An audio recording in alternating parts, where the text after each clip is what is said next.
Olá pessoal, como eu havia prometido, eu vou trazer então esse vídeo tentando ilustrar para vocês um pouquinho da nossa, como é que a gente vai escrever a ausculta pulmonar dos nossos pacientes. Então eu tentei ilustrar desse modo aqui, espero que dê certo, tá? Vamos lá, a primeira coisa que a gente tem que entender é com relação a são três aspectos importantes para a gente localizar. Dois deles são super importantes. O primeiro é o murmúrio vesicular. Lembrando, murmúrio vesicular é o ruído, ou melhor dizendo, o som normal do ar passando pelo parênquima pulmonar. Aqui são os ruídos adventícios, são os sons anormais, os sons alterados que a gente pode auscultar no pulmão do nosso paciente. E aqui o HTX significa hemitórax. Lembrando que hemitórax, estou me referindo, lembrando novamente, a ausculta ela é feita topograficamente pensando no tórax. Nesse primeiro momento, eu não quero que vocês se apeguem ainda à questão de lobos pulmonares, tá? A princípio, eu quero que vocês pensem topograficamente no tórax, tá? Então, vou começar por esse lado aqui. Então, foca nessa parte aqui. Vamos lá. Primeira coisa, o murmúrio vesicular ele pode estar presente. E aí, o símbolo que a gente utiliza é o mais. Esse murmúrio vesicular ele pode estar ausente, que a gente usa um sinal de subtração, de menos. E o murmúrio vesicular ele pode estar presente, mas ele pode estar diminuído. E aí, geralmente, a gente põe sempre fazendo uma bolinha, um círculo ao redor, ou fazendo, por exemplo, assim, ó, parênteses. É um modo da gente poder, deixa eu baixar aqui um pouquinho, sinalizar com relação a, eu vou botar aqui um ou, para vocês entenderem. Pode ser desses dois modos. Eu prefiro escrever assim, tá? Geralmente nos casos, quando eu coloco no Word, fica mais assim, porque eu não consigo fazer esse círculozinho. Mas quando eu escrevo mesmo na evolução, geralmente eu faço desse tipo. Então, o murmúrio vesicular pode estar presente, quando a gente ouve ele no pulmão, de modo geral. Pode estar ausente, não existir, não ouço o murmúrio vesicular, não ausculto o murmúrio vesicular. Ou ele pode estar presente, por exemplo, e reduzido. Então, são essas três possibilidades. Quando ele está reduzido, gente, significa dizer que existe, está presente, porém, é uma observação, está reduzido, tá? A segunda coisa são os ruídos adventícios. Lembrando, nós temos 4, né? Nós temos os roncos, nós temos os sibilos, nós temos os estertores crepitantes e estertores bolhosos. São os tipos de ruídos adventícios. Um som mais grave, um som mais agudo. Os dois são contínuos.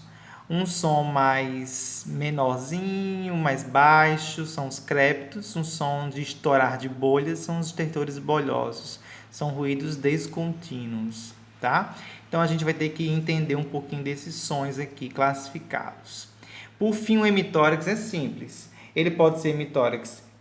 A gente vai identificar, só para ficar claro para vocês, eu tenho que fazer a identificação disso, mas se eu achar ruído adventício, tenho que dizer onde está esse ruído adventício, tá? Então, hemitórax esquerdo, hemitórax direito ou ambos hemitórax. Deixa eu escrever melhor aqui, ó. Como é que eu vou escrever o esquerdo? Eu vou escrever HTXE. Se o hemitórax é o direito, HTXD. E se for nos dois hemitórax, como é que eu escrevo? Ambos hemitórax, AHTX, certo? Então, eu preciso localizar onde está, por exemplo, a altura ou esses ruídos, enfim, é para vocês terem noção. Primeira noção é com relação às alterações ou não no murmúrio vesicular. A segunda é se existe ou não ruídos adventícios.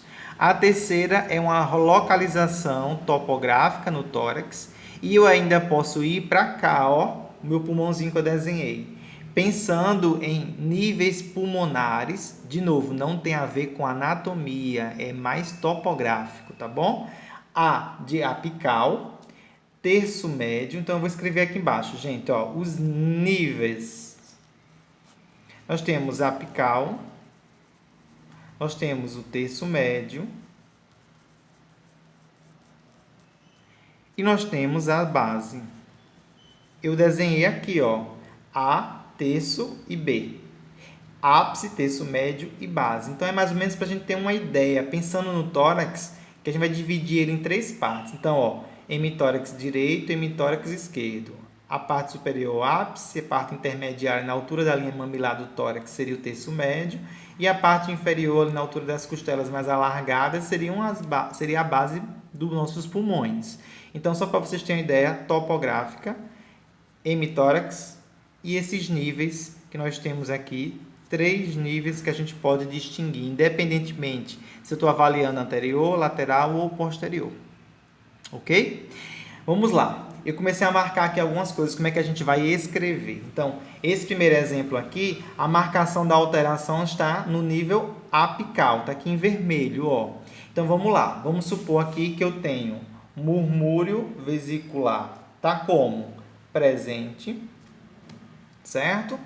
Vamos supor que ele esteja reduzido na base desse hemitórax, desse pulmão. Então, presente, reduzido na base da onde? Do hemitórax direito. Nesse caso aqui, gente, eu posso simplesmente colocar base direita, certo?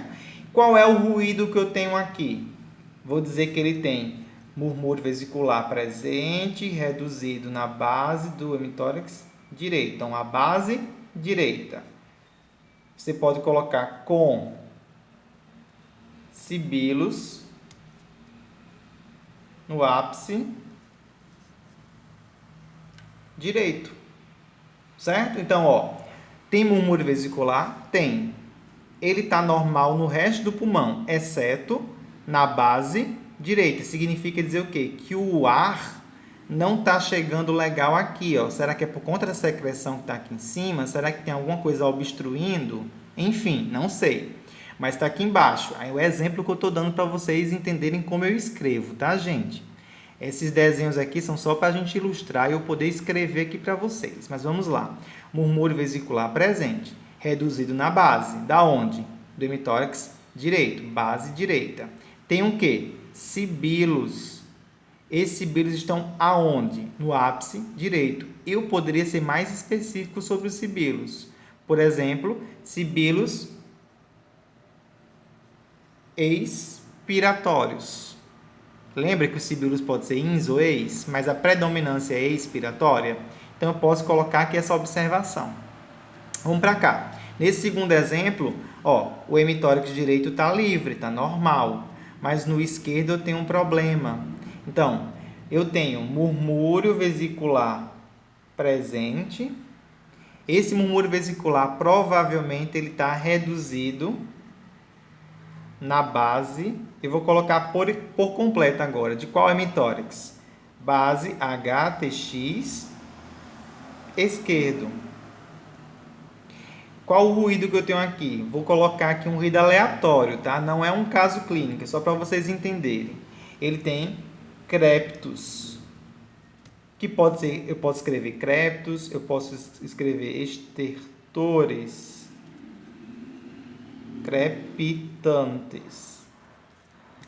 Tanto faz, crepitus com P mudo ou estertores crepitantes com I. Tá bom?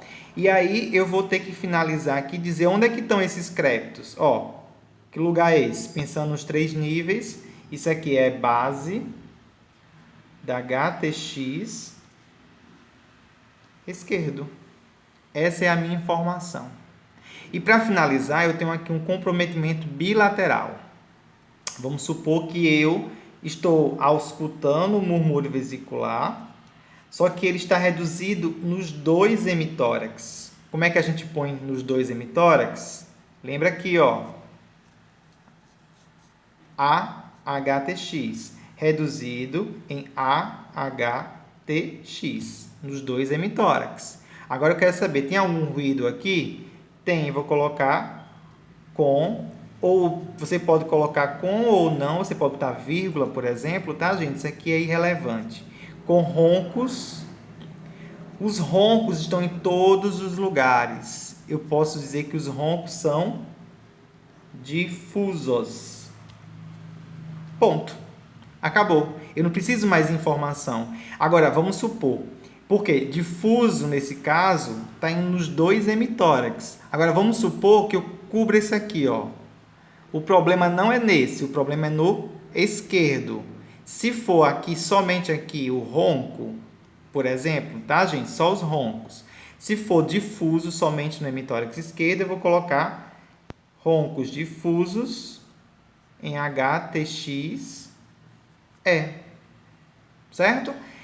Como aqui é bilateral, eu não preciso colocar essa informação aqui. Ela é desnecessária. Se eu colocar difuso, já é suficiente.